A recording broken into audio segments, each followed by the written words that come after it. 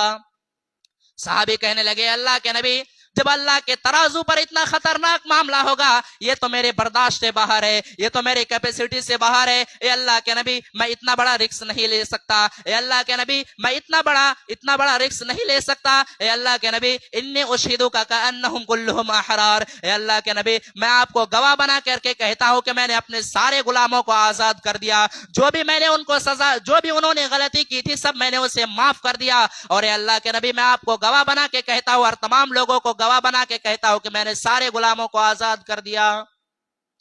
یہ حقوق العباد۔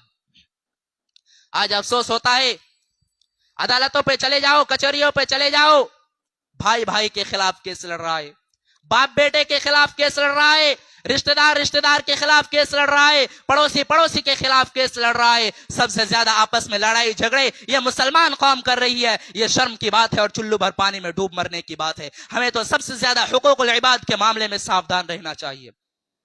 میرے پیارے بھائیوں اللہ کے نبی صلی اللہ علیہ وسلم گارنٹی دیتے ہیں، آپ نے فرمایا انا زعیم ببیت فی ربض الجنہ میں اس شخص کو جنت میں مکان کی گارنٹی دیتا ہوں، میں اس شخص کو جنت میں پلاٹ کی گارنٹی دیتا ہوں۔ اور چمنی بازار کے لوگوں پورنیہ میں زمین خرید لیتے ہو تو اپنے آپ کو بہت خوش نصیب مانتے ہو، پورنیہ میں مکان بنا لیتے ہو تو اپنے آپ کو بہت خوش نصیب مانتے ہو کہ میں نے پورنیہ میں زمین خرید لی، میرے نبی تمہیں جنت میں پلاٹ دلا رہے، میرے نبی تمہیں جنت میں مکان دلا رہے، بس ایک کام کر لو انا زعیم ببیت فی ربض الجنہ میں اس شخص کو جنت میں مکان کی گارنٹی دیتا ہوں، لمن ترک المراء وان کان محقا جو حق پر رہنے کے باوجود جھگڑا چھوڑ دے، وہ انسان حق پر ہے وہ بالکل صحیح ہے تب بھی دوسرے بھائی سے جا کر کے کہتا ہے جو بھی ہوا چلو معاف کر لو، آپس میں معاملہ سلجھا لو، میں اسے جنت کی گارنٹی دیتا ہوں۔ یہ حقوق العباد کا معاملہ۔ آج تو ذرا سی بات پر بھائی بھائی سے تعلق توڑ لیتا ہے، باپ بیٹے میں رشتہ ختم ہو جاتا ہے، پڑوسی سے دشمنی شروع کر دیتی ہے، یہاں تک دشمنیاں ہو جاتی ہے، انسان مرنے لگتا ہے، اپنے بچے کو وصیت کر کے جاتا ہے خبردار تو میرے بھائی سے بات نہ کرنا، تو میرے باپ سے بات نہ کرنا، تو میرے بیٹے سے بات نہ کرنا، پڑوسی سے کوئی تعلق نہ رکھنا۔ یہ کون سا لفظ ہے؟ مرنے کے وقت بھی وصیت کر کے جاتا ہے، زندگی بھر دشمنی رکھنے کے بعد بھی مرنے کے وقت اپنے بچے کو وصیت کر کے جاتا ہے۔ میرے پیارے بھائیوں کیا آپ نے اللہ کے پیارے نبی کی یہ حدیث نہیں سنی ہے؟ آپ نے فرمایا لا يحل لمسلم ان يهجر اخاه فوق ثلاث کسی مسلمان کے لیے یہ جائز نہیں ہے، کسی بھی مسلمان کے لیے جائز نہیں ہے کہ اپنے مسلمان بھائی سے 3 دن سے زیادہ تعلق توڑ کر کے رکھے، کسی مسلمان کے لیے یہ جائز نہیں ہے۔ اسی لیے ہماری شریعت نے ہمیں سلام سکھایا ہے، جب بھی اپنے مسلمان بھائی سے ملا کرو سلام کیا کرو۔ میرے پیارے بھائیوں یہ سلام تو کوئی معمولی چیز نہیں ہے، دشمن بھی آپ کو ملے گا آپ کہیں گے السلام علیکم، آپ نے سلامتی کی دعا کر دی، ورحمت اللہ وبرکاتہ آپ نے رحمت کی دعا کر دی، آپ نے برکت کی دعا کر دی، آپ کا دشمن ہے آپ سے کوئی تعلق نہیں ہے لیکن آپ نے جب اس کے لیے سلامتی کی دعا کر دی، رحمت کی دعا کر دی، برکت کی دعا کر دی، سارے دل کی دشمنی مٹ گئی، جتنی دشمنیاں تھی ساری دشمنی ختم ہو گئی۔ اسی لیے اللہ کے نبی صلی اللہ علیہ وسلم جب مکہ سے مدینہ ہجرت کرتے ہیں اپنے صحابہ کو پہلی نصیحت کیا کرتے ہیں؟ میرے صحابے افسو السلام بینکم آپس میں سلام کو پھیلاؤ، آپس میں سلام کو عام کرو۔ تو سلام کیا کرو؟ یہ سلام بہت بڑی چیز ہے، یہ سلام بڑی بڑی دشمنیاں کو ختم کر دیتی ہے۔ تو سلام کو پھیلایا کیجیے اور آپس میں دشمنی نہ مت رکھیے. صحابہ کے درمیان بھی اختلافات ہوئے, صحابہ اکرام کے اندر بھی دشمنیاں ہوئی, لیکن صحابہ نے دل میں بغض نہیں رکھا. اما عائشہ رضی اللہ تعالی عنہ کے ایک بھانجے تھے, ان کے بہن کے بیٹے تھے جن کا نام عبداللہ بن زبیر تھا. عبداللہ بن زبیر کی خالہ تھی اما عائشہ. 1 میٹر پہ خالہ اور بھانجے میں اختلاف ہو گیا. عبداللہ بن زبیر نے کہا کہ میں اپنے خالہ کو فلاں کام کرنے سے روکوں گا. خالہ کے اندر یہ عادت تھی, اما عائشہ کے اندر یہ عادت تھی کہ وہ پیسے کو روکا نہیں کرتی تھی. وہ بہت زیادہ اللہ کے راستے میں دان و خیرات کیا کرتی تھی, بہت دانی عورت تھی. اما عائشہ نے کسی کو کوئی زمین دان دی تھی. عبداللہ بن زبیر نے کہا تھا کہ نہیں, میں اپنے خالہ کو یہ زمین دان کرنے نہیں دوں گا, میں اپنے خالہ کو یہ زمین دینے نہیں دوں گا. خالہ کو پتا چلا کہ میرے بھانجے نے میرے بارے میں ایسا کہا ہے کہ اللہ کی قسم میں اپنے خالہ کو روکوں گا. بخاری کے الفاظ ہے, اما عائشہ نے بڑے سخت الفاظ میں کہا کہ اللہ کی قسم میں عبداللہ بن زبیر سے بات نہیں کروں گی, میں ان سے رشتہ نہیں رکھوں گی. وہ لوگوں, انسان تو دونوں ہے, عبداللہ بن زبیر بھی انسان ہے, خالہ بھی انسان ہے, دونوں انسان ہے, دونوں نبی کا صحابی ہے, دونوں میں اختلاف ہو گیا. ہم اور آپ اگر ہوتے تو ہم اور آپ کیا کرتے؟ ہم سے اگر کسی کی دشمنی ہو جائے, ہم سے اگر کوئی تعلق توڑ لے, ہم سے کوئی بات چیت کرنا بند کر لے, ہم کہتے آپ ہم سے بات نہ کرے, آپ کے بغیر ہمارا کام تھوڑی رکا ہے. ہم اور آپ یہ کہتے ہیں, ہم سے کوئی بات چیت بند کر لے, ہم سے کوئی تعلق توڑ لیتے, ہم کہتے ہمیں اگر کوئی 1 جھاپڑ مارے تو ہم کہتے ہم اسے 10 جھاپڑ ماریں گے. ہمارا مزاج ایسا ہے. لیکن صحابہ اکرام ایسے نہیں تھے, صحابہ اکرام کے اندر یہ عادت نہیں تھی. خالہ ناراض ہو گئی, اور آپ جانتے ہیں کہ خالہ کا بہت اونچا مقام ہے. اگر آپ کی خالہ زندہ ہے, آپ کی موسی زندہ ہے, خالہ کی عزت کرو, خالہ کو ماں کے جیسا سمان دو. پیارے نبی کی حدیث سے آپ نے فرمایا, الخالۃ بمنزلۃ الام, خالہ ماں کے برابر درجہ رکھتی ہے. اگر آپ کی خالہ زندہ ہے, اسے ماں کے جیسا سمان دو, اس کی عزت کیا کرو. خالہ ناراض ہو گئی. عبداللہ بن زبیر پریشان, خالہ کو کس طرح مناؤں. عبداللہ بن زبیر کے دماغ میں ایک خیال آیا. عبداللہ بن زبیر جانتے تھے کہ اما عائشہ پیارے نبی صلی اللہ علیہ وسلم سے بہت زیادہ محبت کرتی تھی, اور نبی کے انتقال کے بعد اما عائشہ پیارے نبی صلی اللہ علیہ وسلم کے خاندان والوں سے بھی بہت زیادہ محبت کرتی تھی. تو عبداللہ بن زبیر نے 2 صحابی کو پکڑا. یہ 2 صحابی کون تھے؟ یہ اللہ کے نبی صلی اللہ علیہ وسلم کے نانیحال کے خاندان سے تعلق رکھتے تھے, یہ قبیلہ بنو زہرہ سے تعلق رکھتے تھے. 2 صحابی کو پکڑا, کہا دیکھو بھائی ایسا ایسا معاملہ ہے, میری خالہ مجھ سے ناراض ہے اور آپ کو میرے ساتھ چلنا ہے اور زیادہ کچھ نہیں کرنا ہے. میں جب اپنے خالہ کو منانے لگوں تو آپ کو بس تھوڑا میرا ساتھ دینا ہے. اب یہاں ایک مسئلہ اور سمجھ لیجئے, 2 لوگوں کے بیچ میں جب اختلاف ہو جائے تو اس جھگڑا کو ختم کرنے, اس اختلاف کو ختم کرنے کے لیے شریعت نے بہت ابھارا ہے. اگر 2 لوگوں کے بیچ کا جھگڑا ختم کرنے کے لیے آپ کو اگر جھوٹ بھی بولنا پڑے تو آپ جھوٹ بھی بول سکتے ہیں. حالانکہ جھوٹ بولنا شریعت کے نظر میں بہت بڑا گناہ ہے, لیکن بخاری کے الفاظ ہے, لیس الکذاب الذی یصلح بین الناس, 2 لوگوں کے بیچ میں اگر صلح کرانے والا جھوٹ بھی بول دے تو کوئی حرج کی بات نہیں ہے. تو اگر کبھی ایسا موقع مل جائے کہ آگ لگ گئی ہے اور آگ بجھانے کا موقع ملے تو آگ بجھانے کی کوشش کیجیے.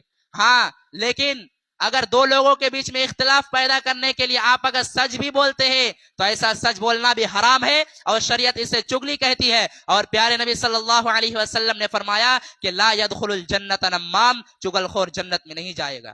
تو کبھی اگر ایسا موقع ملے کہ آگ لگ گئی ہے اور آگ بجھانے کا موقع ملے تو آگ بجھانے کی کوشش کیجیے, آگ لگانے کی کوشش مت کیجیے.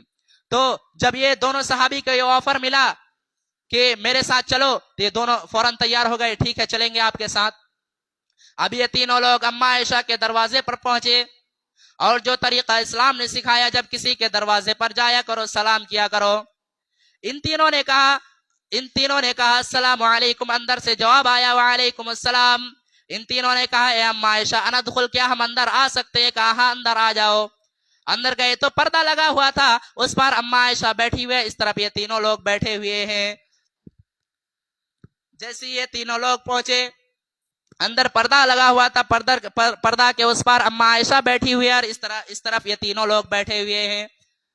عبداللہ بن زبیر فوراً پردہ کے اس پار جاتے اور کہتے ہیں اپنے خالہ کے گلے لگ کر کے رونے لگتے اور کہتے ہیں خالہ جان مجھ سے غلطی ہو گئی ہے, مجھے معاف کر دیجئے خالہ جان, مجھے وہ بات کہنی نہیں تھی جو میں نے کہی ہے. خالہ کہتی ہے نہیں نہیں میں تجھے معاف نہیں کروں گی, میں نے بہت بڑی قسم کھائی ہے, میں تجھے معاف نہیں کروں گی.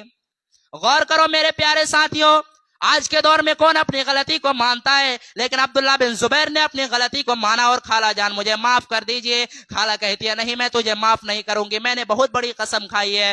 خالہ جب یہ کہنے لگے, ادھر سے یہ دونوں صحابی کہنے لگے اے اماں عائشہ آپ تو نبی کی بڑی چہیتی بیوی ہے, کیا آپ نے نبی کا یہ فرمان نہیں سنا ہے کہ لا یحل لمسلم ان یہجر اخاہ فوق ثلاث, کسی مسلمان کے لیے جائز نہیں ہے کہ اپنے مسلمان بھائی سے 3 دن سے زیادہ تعلق توڑ کر کے رکھے. اے اماں عائشہ آپ کا بھانجا ہے, آپ کی بہن کا بیٹا ہے, چلو مان لیا اس نے غلطی کی ہے, اب معافی مانگ رہا ہے, معاف کر دیجئے. آخر کار اماں عائشہ نے عبداللہ بن زبیر کو معاف کر دیا اور اپنی قسم کو توڑنے کی وجہ سے 40 غلام آزاد کیے. اور جب بھی اماں عائشہ اس واقعہ کو یاد کرتی تھی اتنا روتی تھی کہ ان کا دوپٹہ آنسو سے بھیگ جاتا تھا. یہ تھے صحابہ اکرام. دل میں بغض مت رکھو, دل میں بغض رکھ کر کے جاؤ گے اللہ کے یہاں پچھتانا پڑے گا. کسی کا حق مارا ہے تو حق دے دو, حقوق العباد کا معاملہ بڑا خطرناک ہے. اب آئیے اس آیت کو میں تھوڑا تفصیل کے ساتھ آپ کے سامنے پیش کرتا ہوں جو میں نے خطبہ مسنونہ کے بعد پیش کی ہے. وقت ہونے جا رہا ہے یا پھر تفصیل نہیں ہوگی. تو اس آیت میں اللہ تبارک و تعالیٰ نے 10 حقوق بیان کیے ہیں. تو 10 حقوق میں پہلا حقوق کیا کہا؟ وَاعْبُدُوا اللَّهَ, اللہ کی عبادت کرو, وَلَا تُشْرِكُوا بِهِ شَيْئًا, اس کے ساتھ کسی کو شریک نہ کرو. دنیا کا سب سے بڑا گناہ شرک ہے. ہمیں لگتا ہے کسی نے ایک دن پہلے عید کی نماز پڑھ لی, کسی نے ایک دن پہلے روزہ رکھ لیا, کہیں چوری ہو رہا ہے, لگتا ہے کہ کچھ نہیں ہو رہا ہے, بہت بڑا گناہ ہو رہا ہے. اگر یہ سب ہو رہا ہے تو بہت بڑا گناہ ہو رہا ہے, لیکن شرک ہو رہا ہے کوئی بات نہیں ہے. مسلمان اللہ کے سوا کسی اور کے سامنے جا کر کے سجدہ کرتا کوئی بات نہیں ہے. یہ شرک اتنا بڑا گناہ ہے کہ اللہ نے قرآن میں کتنی آیتیں نازل کی ہے. اگر ان آیتوں کو بیان کرو تو 3-4 جمعہ ایسے ہی لگ جائے گا, اگر مختصر میں بیان کرو تب بھی. قرآن میں آیتیں بھری پڑی ہوئی ہے یہ شرک کے وجہ سے.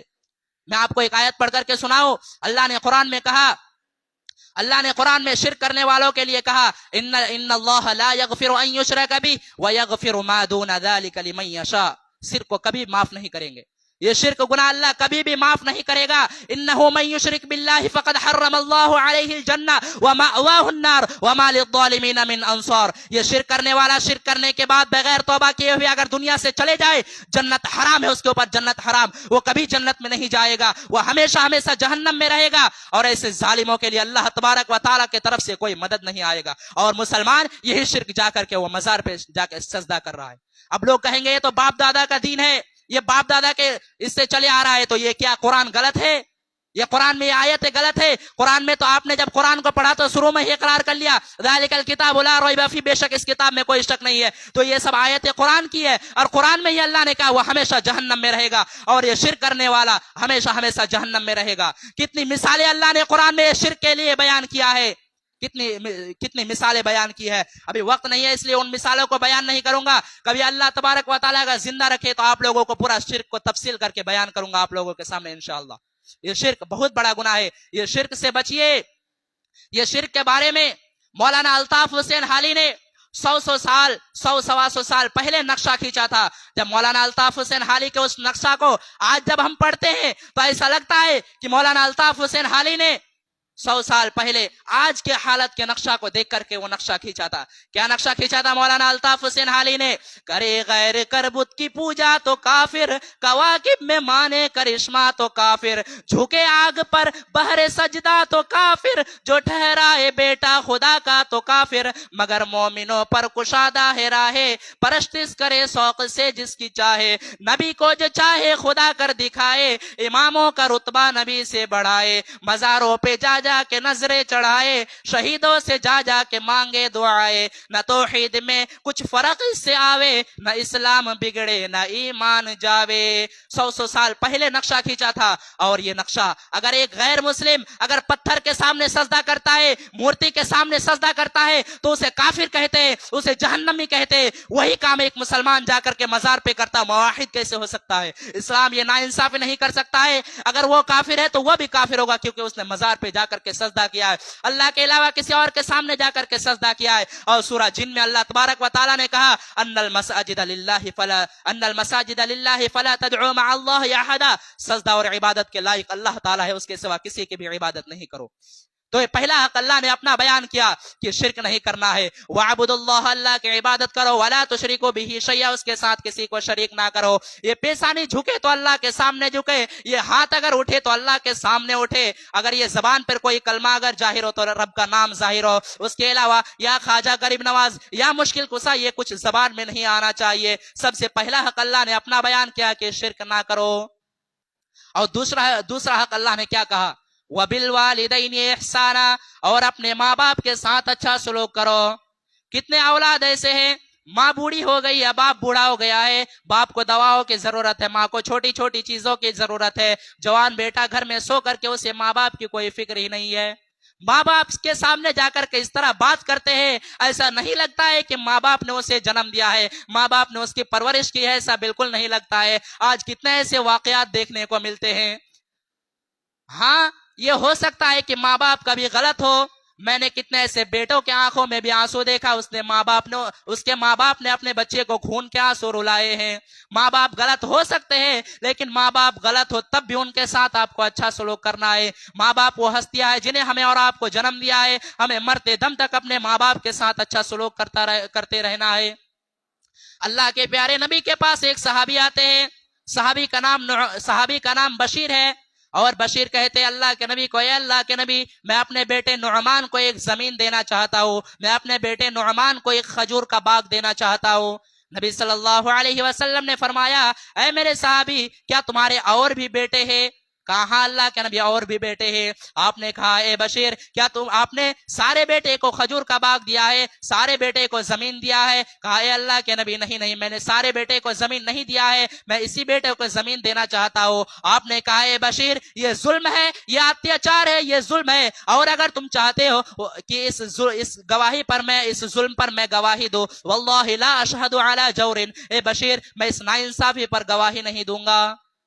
تو ماں باپ غلط ہو سکتے ہیں, تب بھی ان کے ساتھ اچھا سلوک کرنا ہے. تیسرا حقوق کیا بیان کیا ہے, وَبِالْوَالِدَيْنِ إِحْسَانًا وَبِذِي الْقُرْبَى, اور اپنے رشتہ داروں کے ساتھ بھی تم اچھا سلوک کیا کرو. کوئی چچا ہے, کوئی دادا ہے, کوئی پڑوسی ہے, کوئی چچا ہے, یہ جتنے آپ کے رشتہ دار ہیں, یہ سارے رشتہ داروں کے ساتھ آپ کو اچھا سلوک کرنا ہے. اور ایک بات جانتے ہیں, یہ رشتے جو ہوتے ہیں نا, یہ رشتے ہم نہیں بناتے ہیں. ہم دنیا میں پیدا ہوئے کہ ہمیں پتا لگا یہ ہمارا باپ ہے, یہ ہمارا بیٹا ہے, یہ ہمارا باپ ہے, یہ ہمارا بھائی ہے, یہ ہمارا چچا ہے. ہم دنیا میں پیدا ہوئے تو ہمیں پتا چلا یہ رشتے اللہ نے بنائے ہیں. جب رشتے اللہ نے بنائے ہیں تو اس رشتے کو توڑ نہیں سکتے ہیں. اگر توڑیں گے تو اللہ تبارک و تعالی بہت سخت سزا دے گا. اللہ کے نبی صلی اللہ علیہ وسلم نے فرمایا کہ جب اللہ تبارک و تعالیٰ نے ساری کائنات کو بنایا تو یہ رشتہ جو ہے اللہ کے پاس آیا اور کہا, اے اللہ ھذا مقام الاعز بک, اے اللہ میں تیری پناہ میں آیا ہوں, تو بتا دے میرے ساتھ کیسا سلوک ہونا چاہیے. اللہ نے کہا, رشتہ جو تجھے توڑے گا میں اسے توڑوں گا, جو تجھے جوڑے گا میں اسے جوڑوں گا. جو رشتہ توڑے گا اللہ اسے توڑے گا, جو رشتہ جوڑے گا اللہ اسے جوڑے گا. تو رشتہ داروں کے ساتھ اچھا سلوک کرو.